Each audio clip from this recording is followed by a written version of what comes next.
Баршаңызға қайырлы күн достар, сіздермен Дәріхана аптека арнасы. Менің каналыма қош келдіңіздер.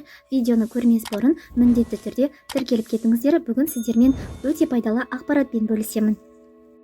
Бүгінгі тақырыбымыз сұлы сүті және сұлының өзі, яғни дәндері туралы пайдалы ақпаратпен бөлісемін. Осы сұлы сүтін, яғни ұнтағын ішіп жүрген адамдар болса, міндетті түрде комментария бөліміне кіріп, өзіңіздің нәтижеңізбен бөлісіп жаза кетіңіздер және өз ойларыңызды айта кетіңіздер.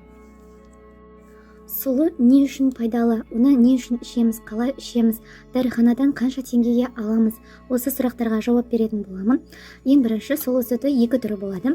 Бұл дайын түрі, ашып көрсететін болсам, ұнтақ түріндегі ақ, бұл дайын, яғни ұнтақталған дайын сұлының сүті.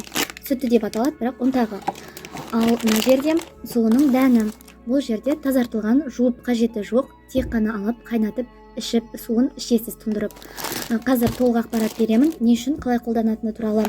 Ал кез келген дәріханадан осы екі өнімді сіз 500 теңге аралығында ғана аласыз. Яғни 500-ден аспау керек бағасы. Сұлы сүті 500 немесе 480, ал сұлының өзі дәндері 400 теңге болуы мүмкін. Әр аптекада, яғни дәріханада баға әр түрлі. Сондықтан сұлы сүтін ең бірінші пайдаланар кезде міндетті түрде нұсқаулықты оқып алыңыз. Сұлының ең бір пайдасы бұл 100% табиғи өнім, яғни табиғи өнім дегеніміз құрамында витаминдер, яғни дәрумендер, минералды заттарға өте бай. Сондықтан қандай ауруға пайдалы екенін мына жерде өзі жазылып тұр, керекті описание деп аталады, яғни қолданылу жолдары.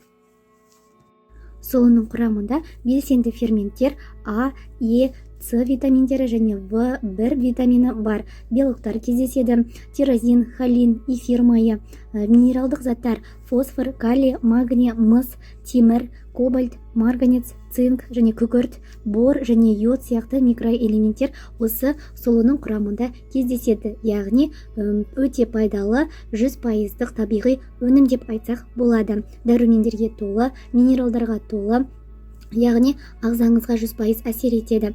Енді бұны қандай ауруларда қалай ішеміз, соны айтып берейін. Сұлы сүтін және сұлыны қандай ауруда қолданамыз? Жалпы сұлы денеге күш береді, иммунитетті көтереді, әлсіздікті жояды және жыныс бездері жұмыстарын қалыптастырады және потенцияны көтереді.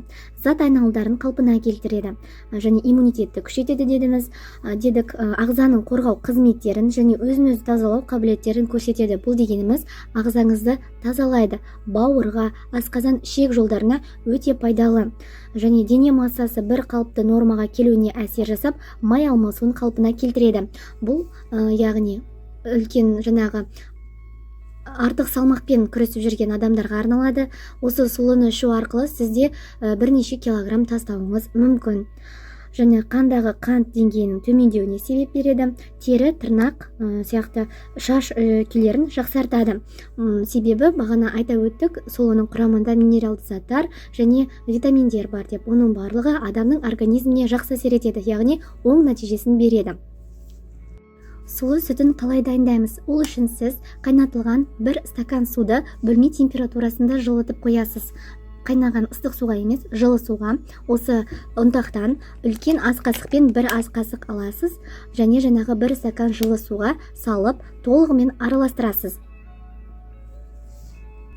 Сосын дайын болған жаңағы сұлы сүтін күніне 2-3 рет тамақтануға дейін 30-40 минут алдын ала қолданасыз, яғни тамақтың алдында ішіп аласыз.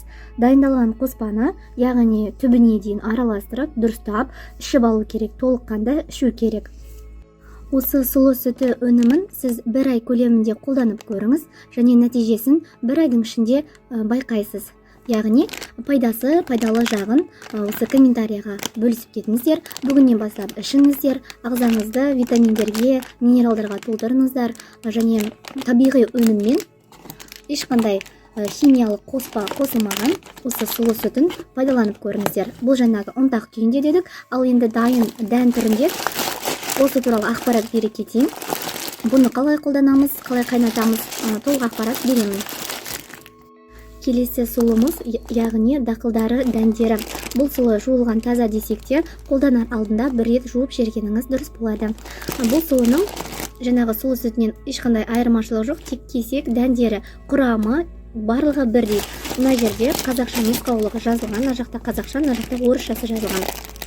Анықтап ашып көретін болсаңыздар, құрамында клетчатка, ағзаға керек ақуыз, амин қышқылдары және эфирмайлары, жаңағы мен айтқан дәрумендердің барлығы бар.